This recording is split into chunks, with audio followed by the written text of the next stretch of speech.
We are going to start off with Billy. And Billy, you are arguing for mages are people. In fact, they're the most peopleist people. Okay, well, so the first point I want to bring up is that every mage is so smart that they can play every single spec in the game, or in their spec that they have. If, for example, if you look at your average druid or your average paladin, you know, they're not really playing their off specs at all. But mages, they play all specs and they own all of them. And then my second point is mages have always been in the meta across every field of the game. You know, PvE, PvP. You know, if you look at PvPers, people playing Burning Crusade now, like mages are still the best. And if you look at Mythic Plus, it's pretty much always been in the meta. It's one of the best classes alongside Rogue. And I don't think that's a coincidence. I think it's just a mage thing. And also, mages dying to Rune of Power is no different than all of the Venthyr Andys and Boomkins that stand in their Theatar circle and umbrella thingy that they do. All right, I have an objection here. So a normal person would say, oh, hey, you know, my class, there's 12 classes in this game, or more than that. I'm not quite sure. Normal would say, hey, I'm just one class of many.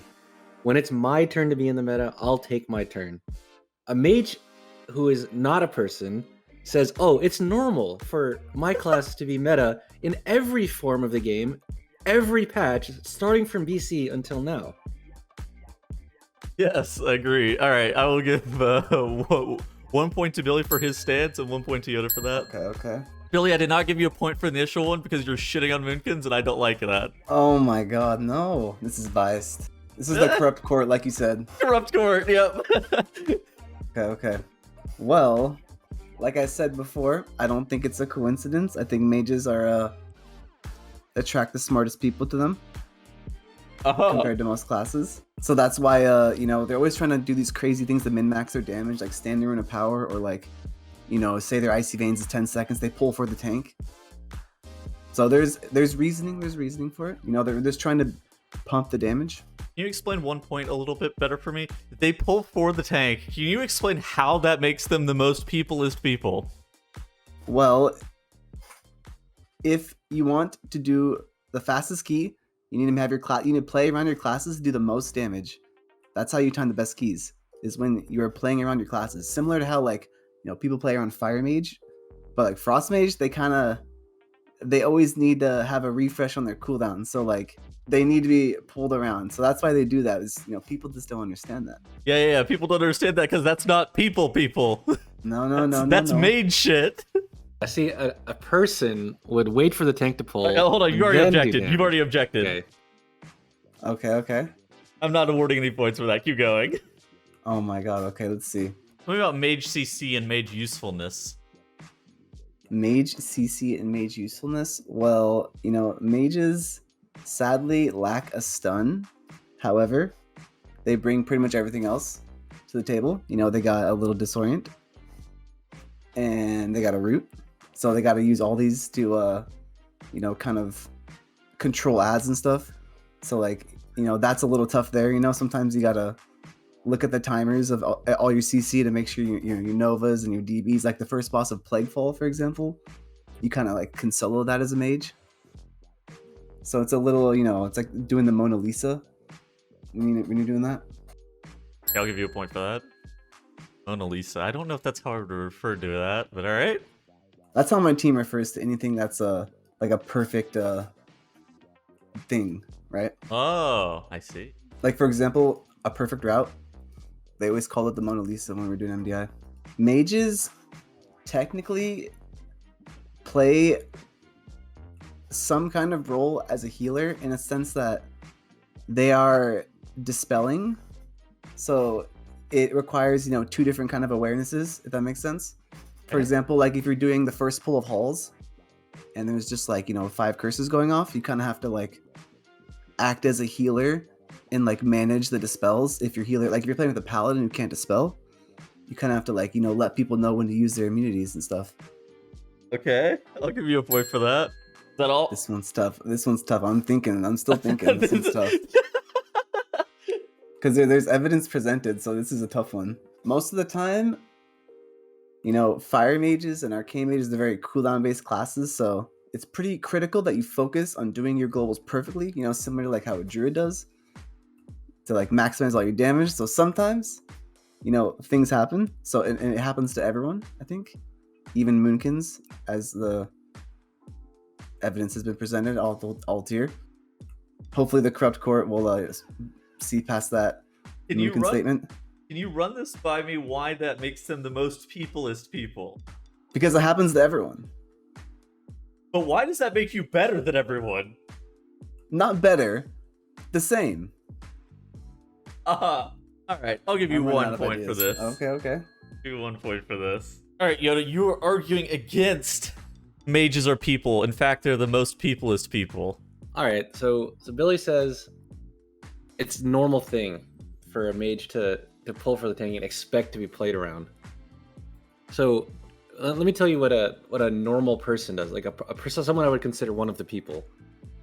One of the people would either wait for the tank to pull because they don't want to, get threat and ruin the pull and spread all the mobs around, or they would in fact help the tank. For instance, like a rogue or a hunter, or even a moonkin could tag a mob from far away, run it into the pack, and then just stay away from the tank so the tank can easily get threat on it.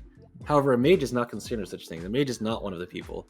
A mage will mirror image and then frozen orb. Doesn't matter where the tank is, he doesn't care. He's got 3 levels. If the tank doesn't get threatened 3 levels, that's the tank's fault. 1 point. This is what mages believe. Another point. So we were talking about icy veins earlier and how mages need to pull earlier. So last night I was playing with a mage. I don't know if we're allowed to bring this clip up. Yes, there are two instances, 2 exhibits for the court. Are you trying to show Exhibit A currently?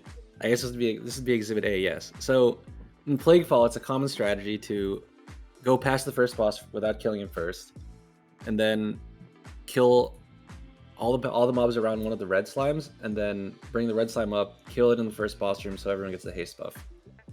So, as one of the people, everyone near that red slime will have to continuously interrupt it for it to be brought into the room, because it casts a lot, it stops, it's kind of hard to bring in. If you're one of the people and you're trying to help out, you would stick around just to interrupt it, get it low so that you can pull the boss quickly. Now, what a mage does, so they say that, I need to keep my icy veins, it's really important for my cooldowns. What they really mean is, look, there's a bunch of blobs in the boss room that we haven't killed yet. Let me just go solo those real quickly for the overall.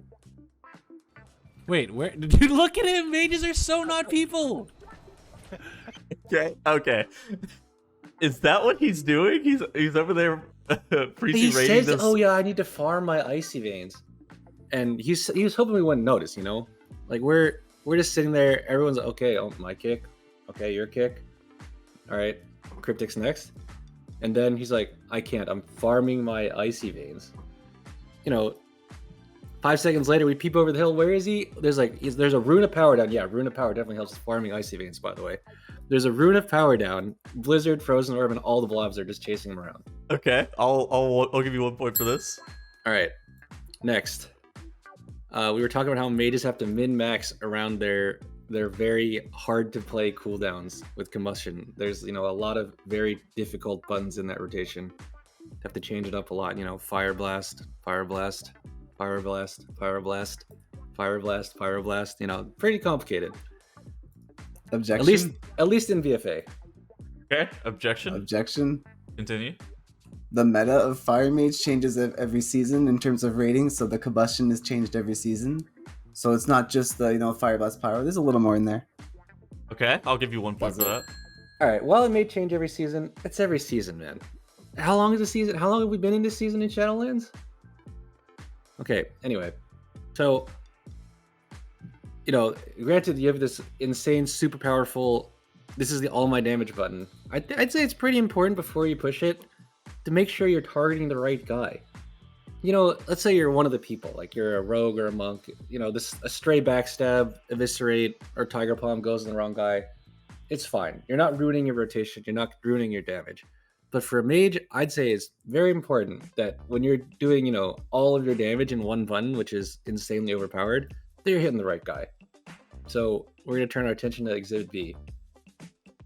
So you'll notice that in this exhibit, not only is the mage pictured targeting the wrong target, but the clip title is this guy or someone else. So this would imply that multiple mages have made the same mistake, targeting Bobby Howlis in Tolgor. Am I supposed to combust Bobby? Line. No, you can combust it. Dude, because I'm fucking up Bobby, man. Bobby Howlis, notably the This is mob that you don't kill. Yeah. Correct? So this is a common fire mage mistake. Can you run by why he also gets life gripped in the middle of this clip? I don't know if I want to use this as an argument against mages, because Zaryu is a known PvPer. He's very good at PvP. He's very good at what he does. And when it comes to dungeons, maybe his dungeon knowledge isn't, it's not quite up there. I would say he's probably not that experienced. But I would say targeting the boss with your combustion is something that I would expect him to do as a person. However, he's a mage, so things happen. I will give 1 point. Well, we already talked about how mages are meta, I guess, every season, and how they think that's fair, and I don't think that's fair at all. For instance, we'll use Moonkins, one of the people, Moonkins. I mean, people say, oh yeah, Venthyr Moonkins aren't people, but it's just this season that Venthyr Moonkins aren't people. Think about all of BFA. Our friend Teddles was suffering this whole time in BFA. People were like, oh yeah. He was like, oh yeah, can I come do keys, guys? And they were like, no, we want someone who does damage, not a Moonkin. And then Too real. and then we're talking to him. Then Billy's like, someone's like, oh hey, we need someone to do keys. Let's ask someone that always does damage every time because he's a mage. Billy. He was like, oh yeah, that's perfectly normal. Let's go do keys together. But one of the people wouldn't think that's normal. One of the people would think they were blessed to be invited to keys because they do damage and their class is overpowered. Okay, I'll give you 1 point for this as well. That has to be the freest point. the point of, yeah, my spec's not always meta. Getting Teddles in his feels, man. That's the freest All right, point. and then I remember Billy was talking about how he was soloing the first boss of Plaguefall. Would a person as a member of a 5-man team say he was quote unquote soloing a boss when like everyone else was alive? Was he tanking the boss? Was he dispelling the disease? Was he healing the disease off other people? No. Was he CCing the big slime? No. What he described as soloing the boss was like Blizzard, Frozen Orb, and Frost Nova on the 3 ads to make his damage better. 1 point. All right, that's all I got. Okay. At the end of round 1, it is Billy 5. This is a very hard fought 5, I will admit. This is a very questionable 5. YoDa 6. Round 2, YoDa, you are going to be starting. And the topic you are arguing for is Final Fantasy is harder than high keys. Here's my first point. In Final Fantasy, there is no PTR testing, no beta testing. Not public anyway. Obviously do it at their own company, but there's no public testing. So when you at first enter a raid, all the mechanics are unknown. No one knows what's going on. You go in, someone dies, and like, oh shit, I died. I don't know what happened. I have no idea what's going on.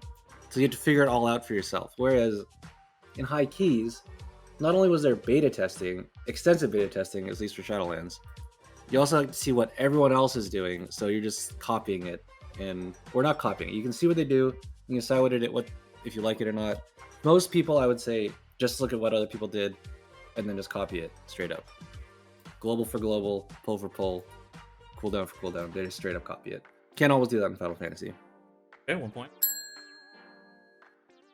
And then I would say the mechanics in Final Fantasy, like the boss mechanics, are much more complicated than WoW High Mythic Plus. So in Final Fantasy, let's say, for instance, here's an example of a mechanic, right?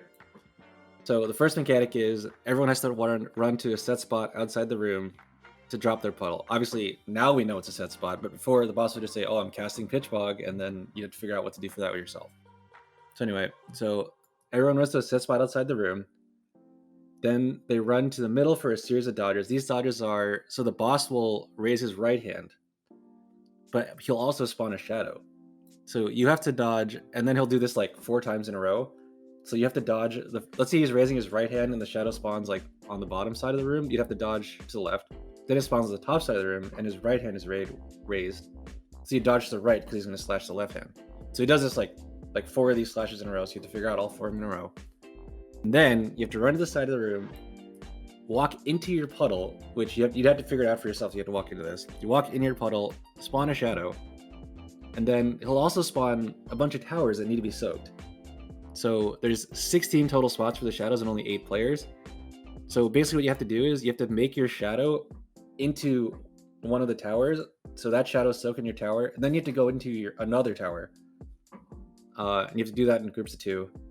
And there's also like another like puddle that spawns on you. You have to bait outside the tower. So I'd say this is the second boss of the current tier. Probably the second easiest boss of the tier. But I'd say the list of mechanics I just described is like more mechanics. And that's only one of his abilities, by the way. This is like more mechanics than all of the WoW Shadowlands dungeons put together. Okay, 1 point. Damage-wise, I would say there's a few things in Final Fantasy that don't come up in WoW. So in WoW, you have party buffs, right? Like a Demon Hunter has Chaos Brand, Monk has Mystic Touch. But those are just automatically on. Like all a Demon Hunter has to do is touch a mob one time, and it's got 5% increased vulnerability magic the whole time. So in Final Fantasy, how damage buff works, and I like this a lot better, is that certain classes have like cooldowns. Like one of the classes called Astrologian will have a cooldown every 2 minutes, where he makes everyone near him do 6% more damage. And then there's a bunch of stuff like that, and it's all everyone near you. So in Final Fantasy, there's a bunch of mechanics that require you to like spread around the room, and you basically have to time your thing so that everyone is near you when you pop it. So that adds an extra level of complexity and mechanics. In WoW, it's just like, LOL, I touched the mob, he has damage taken increased, or I pushed Arcane Intellect. Now you're smarter. Great. Okay, 1 point.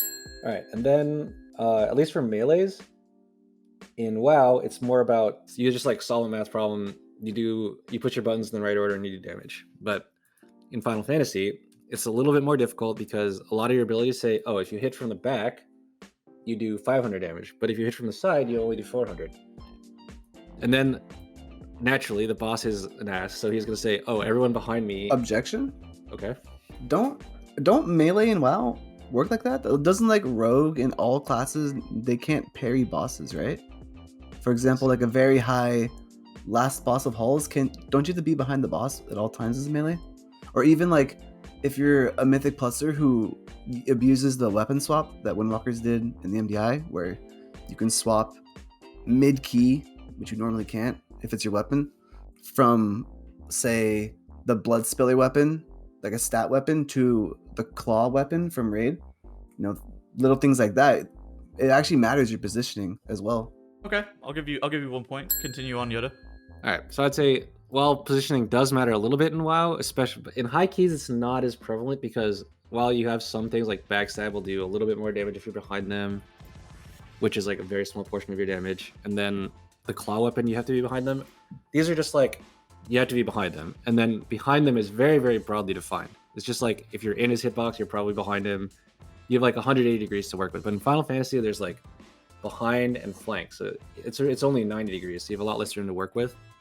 And then in WoW, the tank can basically just move the boss so that the back of them is always free, because it's like, oh, you want to be behind him as much as possible. But in Final Fantasy, it's more like, oh, you have to be behind him at this specific time in your rotation, and then you have to be on this side, and then you have to be behind him again, and then side, blah blah blah. And then naturally, the boss is like, in Final Fantasy, you're gonna say, oh, everyone behind and in front of me is gonna die at this time. So you have to work around that. You have to plan your rotation around that. And then the boss, obviously, if you're in melee, the boss will also say, "Oh, everyone next to me dies." And then you have to time your rotation as a melee to like when to walk out, when to save for that kind of thing. Okay, 1 point. Okay, so I'd say in Final Fantasy, I guess dying is a lot more detrimental. You lose a lot more damage when you die. So in WoW, if you die, you basically just, as long as you didn't lose your cooldown, you just get res and you keep going, right? Obviously, if you run out of reses on a boss, it's no good, but if it's not a boss, you can release. In Final Fantasy, if you die, you can get resed, but for the next minute and a half, you're going to do 75% damage and healing. If you die again, 50%. Not only that, you also lose all like the continuous buffs you had, just like WoW. all your dots fall off, of course. And you go to low mana as a healer. I'd say dying in Final Fantasy is a lot more punishing than in WoW. Also in Final Fantasy, if you get hit by something that you're not supposed to, you get a damage down. So as a WoW player, I was like, okay, yeah, that's fine. Damage down probably like 10% for a couple seconds. I can live with that. But in Final Fantasy, it's way more punishing than you would think. If you see damage down, you're probably doing 25 to 50% less damage. 1 point. All right, that's all I got. So one of his points was how the boss mechanics are more complex than Mythic Plus. And while that might be true, Mythic Plus is something that scales up. So the higher key you go, you have to respect mechanics even more. Even if like for example, not even just placing it in the right spot, but you have to make sure you're popping the correct personals on it. Or else you just get one shot. Like there's just so many one shots, right? So I think Mythic Plus in that way is harder because there's a lot more one shots to deal with, like the highest keys. All right, I'm gonna use my objection now because I forgot to mention this. So in Final Fantasy, basically at the last boss of the tier, all of his he'll do a bunch of stuff. There's do a bunch of damage to everyone in the raid. He'll do a bunch of those, and then it'll just one shot you baseline.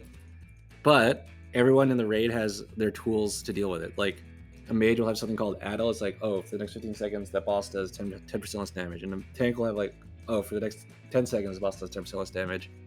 Melees will have the boss does less melee damage. And then, there's a whole bunch of stuff like that. And you have to basically line it all up and do a cooldown Tetris to make sure you have something for every mechanic the boss does, or you will also get one shot in Final Fantasy. All right, Okay, that was okay. my point. Okay. I'll give Billy 1 point. I'll give YoDa 1 point for that. Also, another point brought up was that Final Fantasy has a long global time, or that's what I've been told, is that Final Fantasy has a longer global than WoW.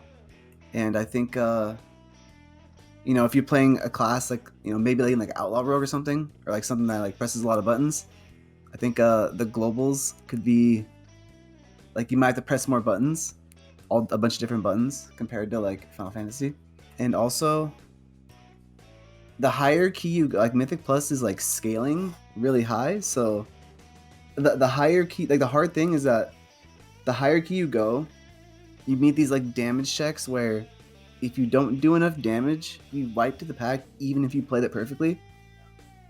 I don't know if that's the case, because I don't know if there's much damage checks. I don't think there's as many damage checks as Mythic Plus has.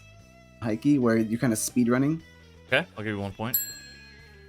And also, it was brought up that if you die, you lose cooldowns. However, I think in WoW, there's many classes that lose a lot when they die.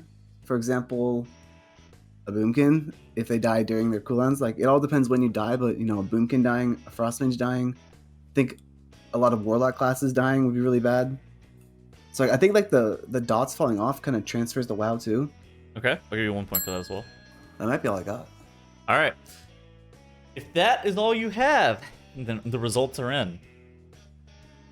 Billy, you have a score of 9 points. And YoDa, you have a score of 12. Oh, no. Congratulations, YoDa. You were victorious on this day. Oh no, what's my prize? I don't think I want to. Now you get to go on to our next part of the segment, the Defend the Indefensible round.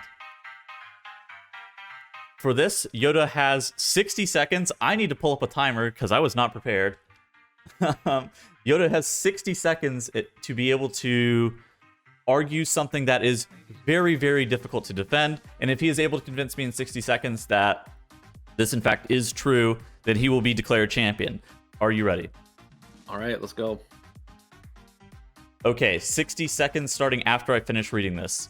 The prompt is 9.2 will go down in history as WoW's best patch. Go. Tier sets? All right, so at 9.2, we're getting tier sets. We're getting Tazavesh to Mythic Plus. I'm sure everyone's excited for that. And also, 9.1 was so bad that everyone would be hyper excited to call 9.2 the best patch. On top of that, we're also getting Legion Time Walking, which has Mythic Plus. A lot of people viewed Legion as one of the best times for Mythic Plus. But I think once they're able to compare Legion to Shadowlands, they'll see that all they wanted to do was just push all their buttons on a bunch of mobs that didn't do anything. And for that, they're a target dog using over more.